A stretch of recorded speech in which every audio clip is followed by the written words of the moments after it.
Hello, my name is Putkonen. Thank you for joining me. Today I'm talking about opening the heart. Now I think firstly I'm going to start with why, because I think some non-duality practitioners and enlightenment seekers might wonder, why open the heart? Why even attempt such practices?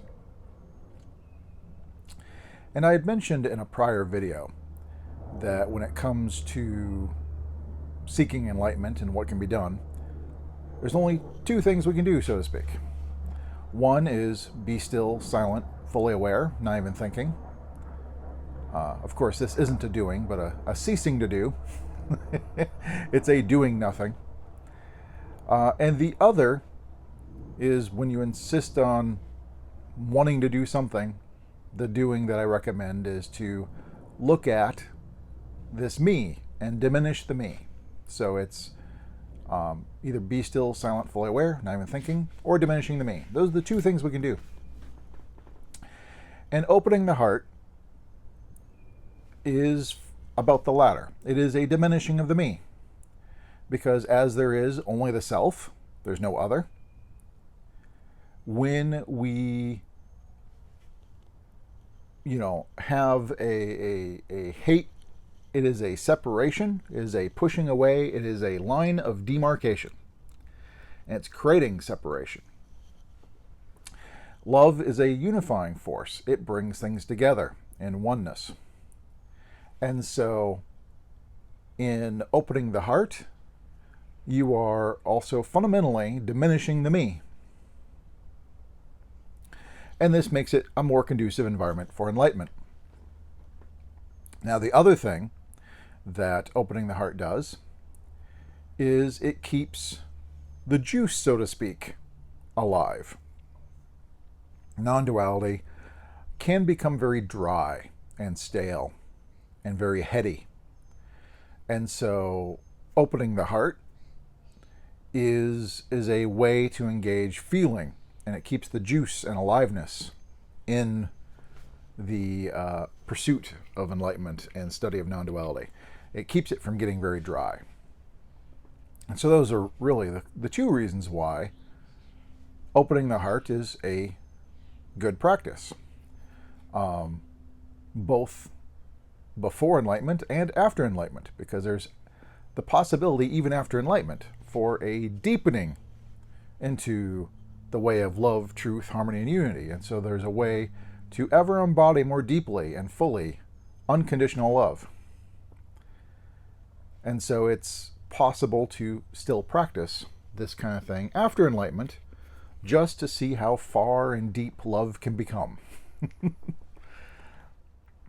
Now, there's many ways we can kind of attempt to open the heart, but part of it is, I think a lot of times we are focused too much on a trying. You can't try, because if you're opening the heart, let's think of it as an expansion. If you're trying to expand, fundamentally, you're putting in limits, and you're just pushing against the limits slightly to expand it. And it may work for some to just, instead, it's a form of surrender in a way. Just just open and expand the heart, the end, unconditionally. Just surrender to that. Automatically have this love, an unconditional love, of course. I mean, I'm not talking about a conditional love. I mean, so many times as we're, living our lives, we have conditional love. I'll love you if you don't try to harm me. I'll love you if you have my best interests in your mind. We have this conditional love. And I'm suggesting that you approach opening the heart in an unconditional love way. You're just loving regardless of if you're loved back, if they have their best interests in mind, whether they harm you or not. You are connecting heart to heart, so to speak. Or better yet, you're ceasing to deny the connection. You're ceasing to deny the oneness. Non-duality, Advaita, is fundamentally not two. And so you're ceasing to believe and play the game of two-ness. You're just giving that up. It's no longer two. And so it's not like you're needing to establish a connection. It's already there. We've just been denying it. I find the feeling of hate interesting in that we divide and we push away. I don't like you. I don't like this. I hate this. And we push it away. And in this way, we try to create this line of demarcation. And I feel better on this side as long as that is away from me. And so what I'm suggesting is, instead of playing that game, instead you're going wholeheartedly surrendering to not two. There is no line of demarcation. There is no separation. You're just expanding and allowing the fictitious divisions to fall away. And this is not a mental thing. I know so many times, particularly in the West, we try to approach these things in a mental way. And you're mentally, maybe even struggling with the idea of loving this or that because you've got reasons to not love. But that's on a mental level. We need to keep this on a feeling, experiential level. You need to feel. And in this feeling, there is no demarcation. So there's other people. Maybe you're out and about where you see others, or maybe there's friends or family in the room, or whatever. But as you see others, just feel love, welcoming, a camaraderie of sort. I mean, basically a helpful nature. But, it's this welcoming, loving thing. And you have this feeling of compassion, caring. There's different flavors to this. There's a spectrum of flavors.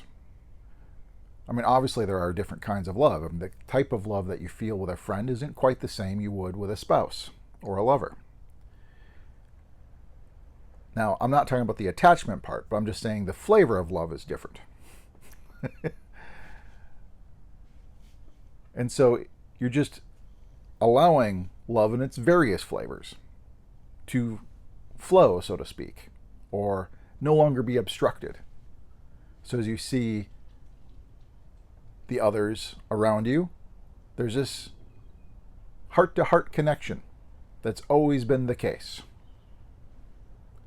We don't need to establish it. It's always been there. It's never been not two. It's not two. It's always been not two in the first place. And so we just need to recognize that there's this oneness in love. But it's not just other people. It's sometimes easier to go, human to human, body to body, so to speak. Relating with friends, family is easiest. But, what happens is that's still exclusionary. And again, you're playing with unconditional love. And so you don't want to have the condition that you be human. And so it might spread to cats and dogs and pets. And so you've, not just the present, but perhaps the ones you remember in the past. But there's this love that you can feel flows for pets, animals in general, perhaps. But then you're conditioned on it being something in the animal kingdom, be it human or animal. So then you got to go to plants. And some people, like gardeners, really connect with vegetation, the vegetable kingdom. And you could really connect with trees and flowers. And again, it's a way of talking to say you're connecting with. But in reality, you're no longer denying the connection that's always been present. You're no longer pushing away. You're just allowing it to flow. You're allowing it to expand. You're allowing the heart to open and be all-encompassing. And so you might have this feeling of, yes, there's people, animals, plants, but now you might be still excluding living versus not living. You might be excluding rocks.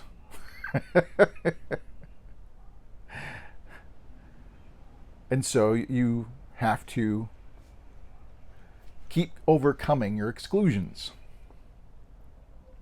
You have to be aware enough, still enough and aware enough that as this is happening, you're not thinking about it. It's an experience. You're feeling it. You're feeling that there's no longer this pushing away or separation. You're just allowing the feeling of love, welcoming, compassion, all of its different flavors to be as it is. And so you may feel that with rocks. I mean, some people in the spiritual community are really with their rocks. They're really,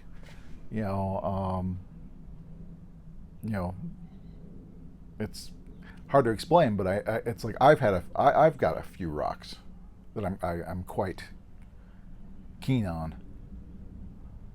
And it is possible to still have this feeling of love pour out, so to speak.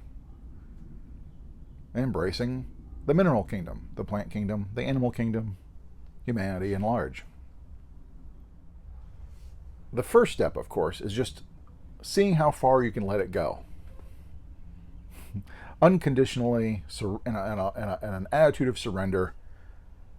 Not trying to, again, if you're trying to expand, that's a different kind of thing. You either just expand or you don't. There's no trying about it. So either the heart opens or it isn't. There is no trying to open the heart.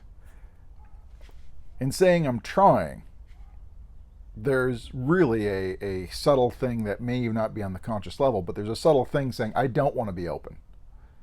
I'm afraid of what they might do. I don't trust them. There's this inherent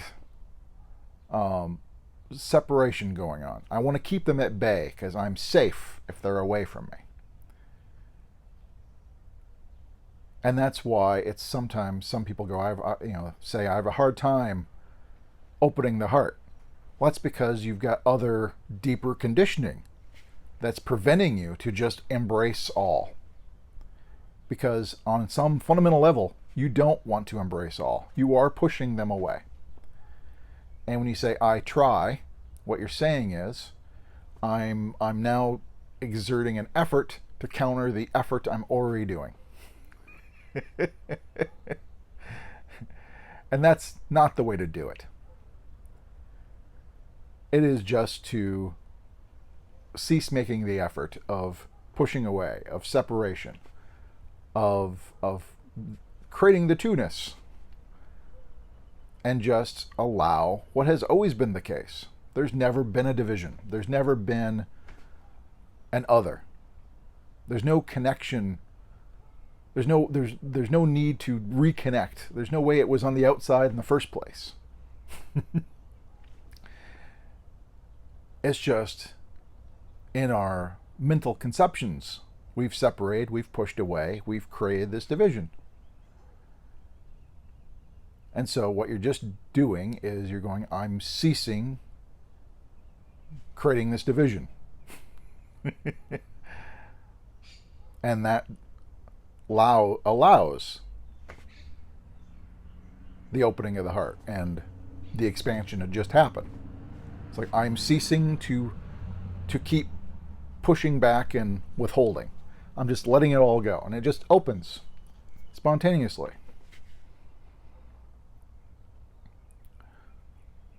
If it doesn't open, you're holding the door shut. You're holding the doors of your heart shut. And instead of saying, I'm going to try to open the heart, which is holding it shut and then like maybe eking it open a little bit and pulling them back, that's not really trying to open the heart. What I'm suggesting is you let go, let the doors fly open. The doors fly open and the heart opens, and there's this inherent connection that's recognized. And there's a feeling involved. And the feeling could vary. I mean, it's not like it's not something that sometimes some people have an ecstatic nature, and it may bring them to tears. I don't have that nature.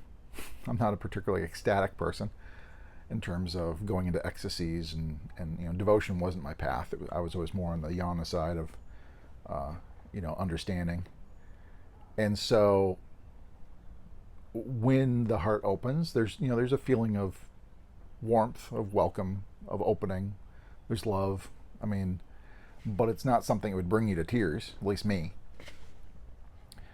But there's various reactions that could happen. So you just surrender and let the doors of the heart open, and you let the heart open unconditionally and see what happens.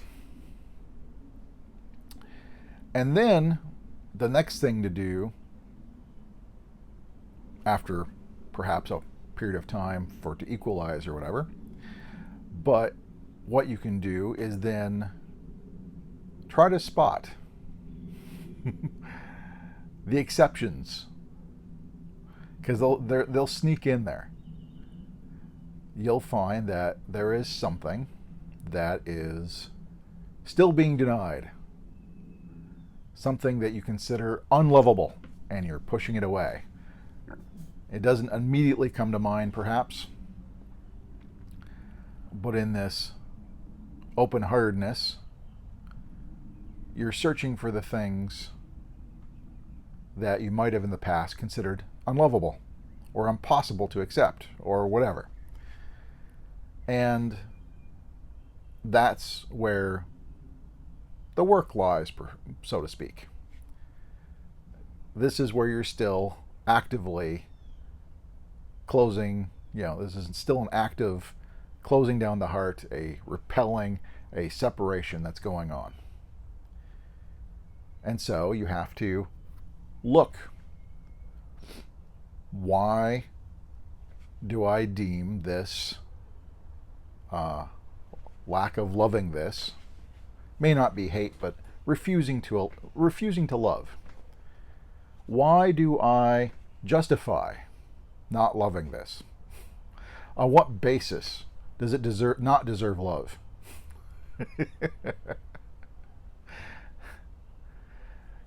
And you can play with this, I guess kind of a cliche, but you could pull up like Hitler.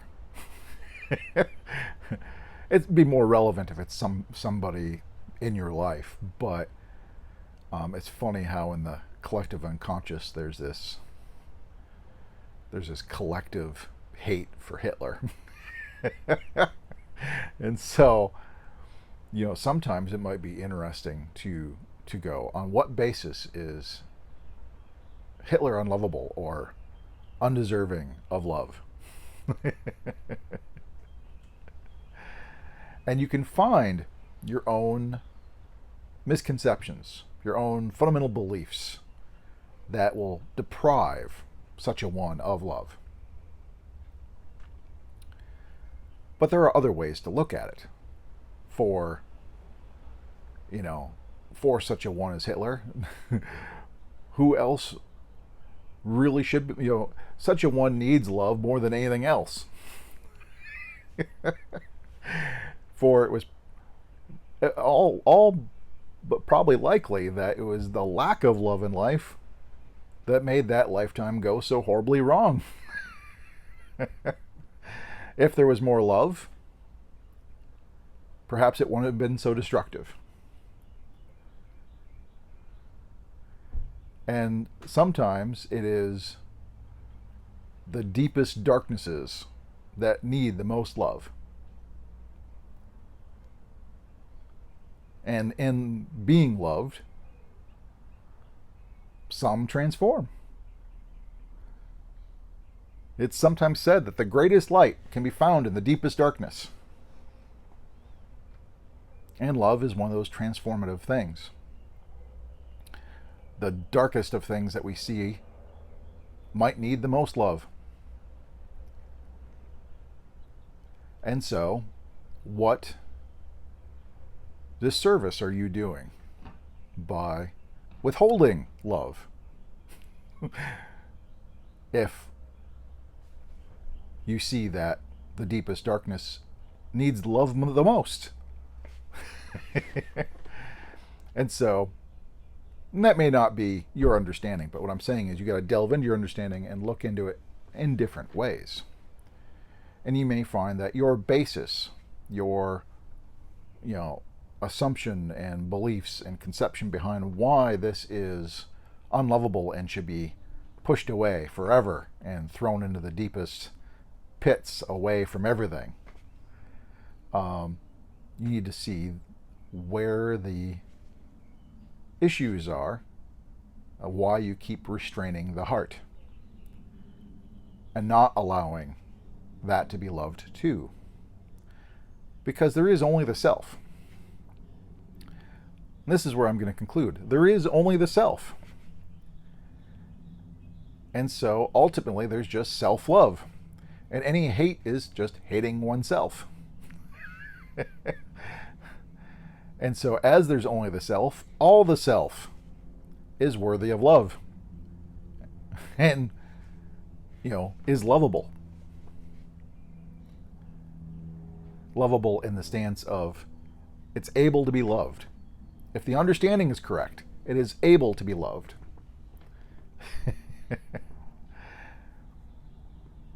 And so play with this a little bit. Just see how far it can go.